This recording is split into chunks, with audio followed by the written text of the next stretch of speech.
हिंदुस्तान में उत्तर प्रदेश में रेप की घटना नंबर 1 पर है। इस बात का प्रेस को जवाब देते हुए उत्तर प्रदेश भाजपा सहयोग एवं कार्यकर्ता सहायता प्रकोष्ठ के प्रदेश सहसंयोजक जितेंद्र ओझा ने कहा कि मीडिया में छप जाने से कोई चीज सत्य नहीं हो जाती। मैं मानता हूं कि बेटियों के साथ घटनाएं घटित हो रहे हैं, हर प्रांत में हो रहे हैं। इसके लिए केवल किसी एक प्रांत को लक्षित करना ये शोभा नहीं देता है मीडिया को। श्री ओझा ने कहा कि यद्यपि मोदी और योगी ने कड़े कानून बेटियों की सुरक्षा के लिए बनाए हैं, लेकिन उसमें और कड़े कदम उठाने की आवश्यकता है ताकि बेटियों के साथ गंदे काम करने वालों की पूरी नस्ल भयभीत हो जाए। इसके लिए हम लगातार शासन को पत्राचार कर रहे हैं। श्री ओझा ने कहा कि इसके अच्छे रिजल्ट जल्दी आएंगे। जहां तक यूपी में नंबर 1 पर दर्शाया गया है रेप की घटना को, वो पूरी तरह से निरर्थक बातें हैं। उत्तर प्रदेश ही नहीं, पूरे हिंदुस्तान में योगी और मोदी के सत्ता के खिलाफ एक विशेष संगठित ग्रुप हताश और निराशा विरोधी राजनीतिक दलों के द्वारा मूवमेंट चलाकर सरकार को लोग अस्थिर करना चाहते हैं, जिससे जनता के निगाह में सरकार फेल साबित हो। इसके लिए विरोधी दल गंदे से गंदा हथकंडा अपना रहे हैं, परंतु भारत की जनता उनके इरादे को कभी कामयाब नहीं होने देगी। योगी और मोदी के राज में हत्या बलात्कार की घटनाएं काम हो रहे हैं, फिर भी लोग गलत तथ्य जनता के सामने प्रस्तुत कर रहे हैं। विपक्ष की राजनीतिक दलों को और मोर्चे पर हताशा मिल रहा है, जिससे इनका बौद्धिक संतुलन बिगड़ चुका है। पहले इनके दिमाग का इलाज होना चाहिए। और बहुत लंबा ये नेटवर्क चल रहा है। आप बताइए, ऑपरेशन लंगड़ा इस समय योगी जी ने चला रखा है।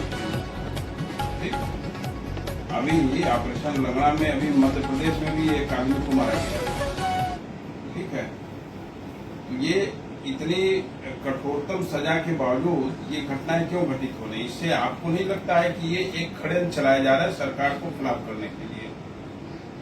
क्योंकि विपक्ष हर तरह से जितना भी उनके पास हथियार था सत्ता को बदनाम करने का, वो सारा हथियार इन्होंने प्रयोग कर लिया। अब इनके पास कुछ बचा नहीं है। जितने भी गठबंधन हैं, ये सपा, कांग्रेस, जो भी हैं, ठीक है, हम किसी का नाम विशेष नहीं लेना चाहते हैं, इन लोगों ने कोई ऐसा शस्त्र नहीं छोड़ा है कि जो न इस्तेमाल किया। लेकिन मोदी जी के रफ्तार को रोक नहीं पा रहे हैं, और यूपी में योगी जी के रफ्तार को नहीं रोक पा रहे हैं, ठीक है। तो ये षड्यंत्र है।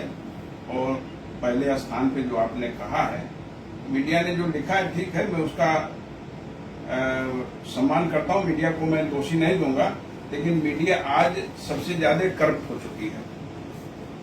आज मीडिया सबसे ज्यादा करप्ट हो चुकी है।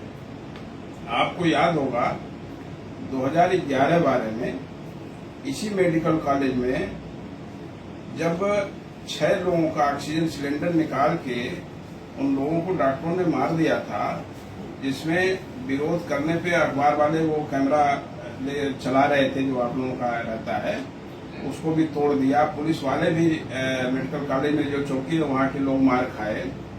और 23 दिन तक किसी जनप्रतिनिधि ने नहीं बोला। हमारे सांसद जी उस समय आदित्यनाथ जी सांसद थे, उन्होंने भी कुछ नहीं बोला, ठीक है, क्योंकि सरकार सपा की थी, किसी ने कुछ नहीं बोला। ये मामला बाद में मेरे पास आया तो आप देखें, उठा के पुराने रिकॉर्ड में 50,000 मनरेगा मजदूरों के साथ चढ़ाई किया, और मैंने डीजे लगा के अनाउंस किया था कमिश्नर को, अगर ये तत्काल नहीं गिरफ्तारी होती है कुमार के हाथ पर तोड़ा जाएगा।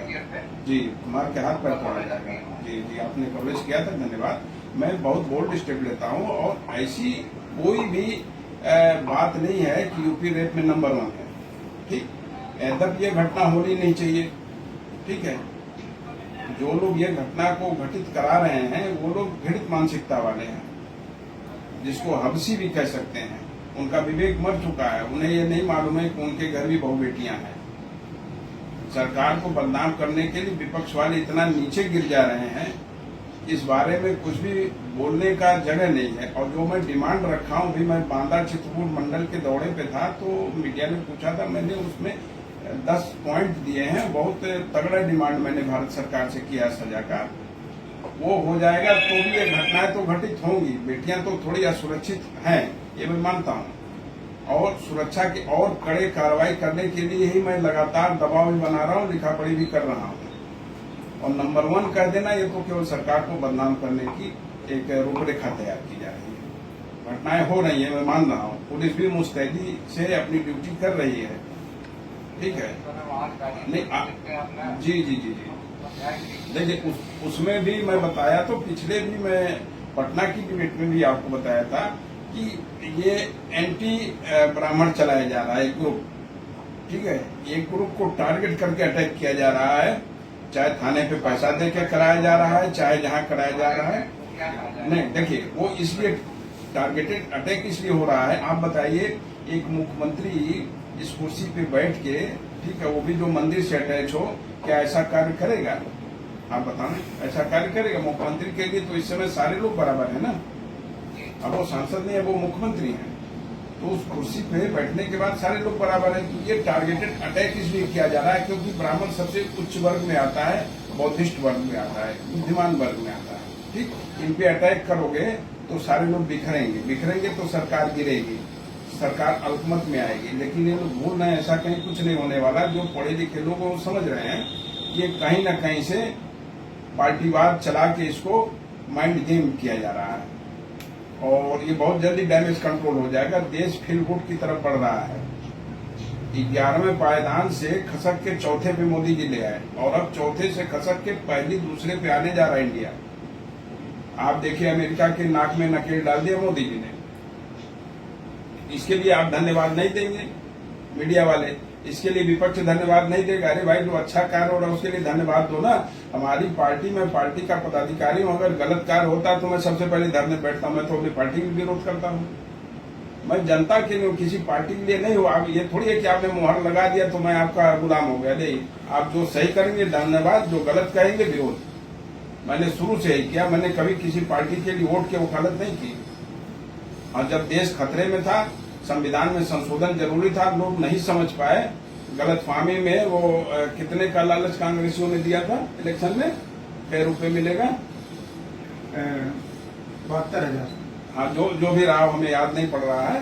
उस लालच में लोगों ने वोट पोल कर दिया। वरना संविधान संशोधन बहुत ज्यादा जरूरी है, नहीं तो हिंदू अल्पमत में आ जाएंगे बहुत जल्दी। ये हम लोग ब्राह्मण, ठाकुर, वैश्य, शूद्र में जो बटे हुए हैं यादव में, ये हमारे और आप सबके लिए घातक है। आप देखिए, सब लोग, कोई मुस्लिम राष्ट्र है, 57 देश मुस्लिम राष्ट्र हैं, कोई क्रिश्चियन कंट्री है। आप क्या है? आप हलवा है, जो भी मिला के खा लो। क्या है भाई? आपकी एक पहचान होनी चाहिए ना। हिंदू राष्ट्र की मांग थी तो आप उसको पहचान दीजिए।